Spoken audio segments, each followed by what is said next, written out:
അസ്സലാമു അലൈക്കും വറഹ്മത്തുള്ളാഹി വബറകാതുഹു. വിശുദ്ധിയുടെ റമദാനിൽ സജീവമായ ആരാധനാദി കർമ്മങ്ങളിലൂടെ ഏറ്റവും മെച്ചപ്പെട്ട ദിനരാത്രങ്ങളാണ് നമ്മിലൂടെ കടന്നുപോയിക്കൊണ്ടിരിക്കുന്നത്. ആരാധനകളും വ്യവഹാരങ്ങളുമെല്ലാം അള്ളാഹുവിന്റെ പ്രതിഫലം കാക്ഷിച്ചുകൊണ്ട് ഏറ്റവും ഭംഗിയായി നിർവഹിക്കണമെന്ന് വിശ്വാസിക്ക് ജാഗ്രതയുള്ള സമയമാണ് റമദാൻ എന്നത്. പ്രിയപ്പെട്ടവരെ, നമ്മൾ ഒരുപാട് പ്രവർത്തിക്കുന്നു. രാവിലെ മുതൽ വൈകുന്നേരം വരെ നിരവധി ആരാധനകളിലൂടെ, പ്രവർത്തനങ്ങളിലൂടെ, സുകർമ്മങ്ങളിലൂടെ നമ്മൾ ഈ ദിവസങ്ങളെ സജീവമാക്കുന്നു. എന്നാൽ ആരാധനകൾ വിശിഷ്ടമാകുന്നത് അതിന് ആത്മാർത്ഥതയുണ്ടാകുമ്പോഴാണ്. വാക്കിലും നോക്കിലും പ്രവൃത്തിയിലുമെല്ലാം തികഞ്ഞ ആത്മാർത്ഥത ഒരു വിശ്വാസി ആർജിച്ചെടുക്കുമ്പോഴാണ്.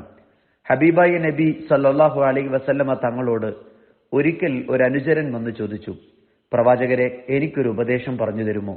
അങ്ങയുടെ കാലശേഷം മറ്റൊരാളോട് ചോദിക്കേണ്ടതില്ലാത്ത വിധം ജീവിതത്തിൽ അവസാനം വരെ കൊണ്ടു നടക്കാൻ സഹായകരമാകുന്ന ഒരു ഉപദേശമാണ് അങ്ങ് പറഞ്ഞു തരേണ്ടത്. പ്രവാചകർ സല്ലല്ലാഹു അലൈഹി വസല്ലമ തങ്ങൾ പ്രതിവചിച്ചു, അഖ്ലിസ് ദീനക യക്ഫിക്കൽ അമലുൽ ഖലീൽ. പ്രിയപ്പെട്ട സ്നേഹിത, നിന്റെ മതത്തെ, നിന്റെ ആരാധനയെ, നിന്റെ വിശ്വാസത്തെ നീ ഏറ്റവും കളങ്കരഹിതമായി ആത്മാർത്ഥതയുള്ളതാക്കി മാറ്റുക. യക്ഫിക്കൽ അമലുൽ ഖലീൽ, എന്നാൽ നിന്റെ പ്രവൃത്തികൾ കുറച്ചു കുറഞ്ഞു പോയാലും അത് നിനക്ക് മതിയാകുമെന്ന് നബി സല്ലല്ലാഹു അലൈഹി വസല്ലം. ഒരുപാട് ചെയ്യുക എന്നുള്ളതല്ല, ചെയ്യുന്നത് ആത്മാർത്ഥമാകുക എന്നതാണ് പ്രധാനം.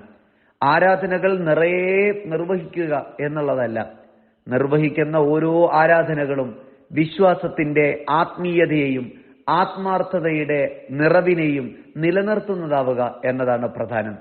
നമ്മുടെ ആരാധനകൾ ആത്മാർത്ഥതയുള്ളതാവുക, മനുഷ്യരുമായുള്ള സമ്പർക്കങ്ങൾ ആത്മാർത്ഥതയുള്ളതാക്കുക, ആളുകൾക്ക് കൊടുക്കുന്നതും നമ്മൾ പങ്കുവെക്കുന്നതുമെല്ലാം അങ്ങേയറ്റത്തെ ആത്മാർത്ഥതയോടുകൂടിയാണ് എന്ന് ഉറപ്പുവരുത്തുക. എന്തിന്? ഒരു മനുഷ്യന്റെ മുഖത്ത് നോക്കി പുഞ്ചിരിക്കുന്നത് പോലും അത് തികഞ്ഞ ആത്മാർത്ഥതയോടെ നിഷ്കളങ്കമായാണ് നിർവഹിക്കുന്നത് എന്ന ആത്മവിശ്വാസം നമുക്കുണ്ടാവുക. അങ്ങനെ മനുഷ്യരുടെ ആരാധനകളിലും മനുഷ്യരുമായുള്ള വ്യവഹാരങ്ങളിലുമെല്ലാം ആത്മാർത്ഥത നിലനിർത്തുമ്പോഴാണ് റമദാൻ വിശിഷ്ടമാകുന്നത്. നോമ്പ് അങ്ങേയറ്റത്തെ പരിശുദ്ധിയുടെ ഏറ്റവും മനോഹരമായ കർമ്മമായി നമുക്ക് മുന്നിൽ തിളങ്ങി നിൽക്കുന്നത്. രാവിലെ മുതൽ വൈകുന്നേരം വരെ പട്ടിണി കിടന്ന് അവർ വിശപ്പ് സഹിച്ച് ജീവിക്കുന്നതിൽ പരമകാരുണികനായ അള്ളാഹുവിന് ഒരാവശ്യവുമില്ല. ഫലൈസ ലില്ലാഹി ഹാജ ഫീ അൻ യദഅ തഅമഹു വശറബ. അങ്ങനെ അന്നപാനീയങ്ങളെ തൊട്ട് വർജിച്ച് പട്ടിണി കിടക്കുന്നത് കൊണ്ട് അവന്റെ തമ്പുരാന് എന്താവശ്യമാണുള്ളത്? എപ്പോൾ അവന്റെ പ്രവർത്തികളിലെ മോശത്തരങ്ങളിൽ നിന്ന് അവൻ മാറി നിൽക്കുന്നില്ലെങ്കിൽ, നുണ പറയുന്നതിൽ നിന്നും അജ്ഞതയിൽ നിന്നും അതനുസരിച്ച് പ്രവർത്തിക്കുന്നതിൽ നിന്നും ഒരുവൻ അവന്റെ ജീവിതത്തെ മാറ്റി നിർത്തുന്നില്ലെങ്കിൽ, അത്തരം പ്രവർത്തികൾ അവൻ ഉപേക്ഷിക്കുന്നില്ലെങ്കിൽ, പ്രഭാതം മുതൽ പ്രദോഷം വരെ പട്ടിണി കിടക്കുന്നത് കൊണ്ട് അള്ളാഹുവിന് എന്ത് പ്രയോജനമാണ്?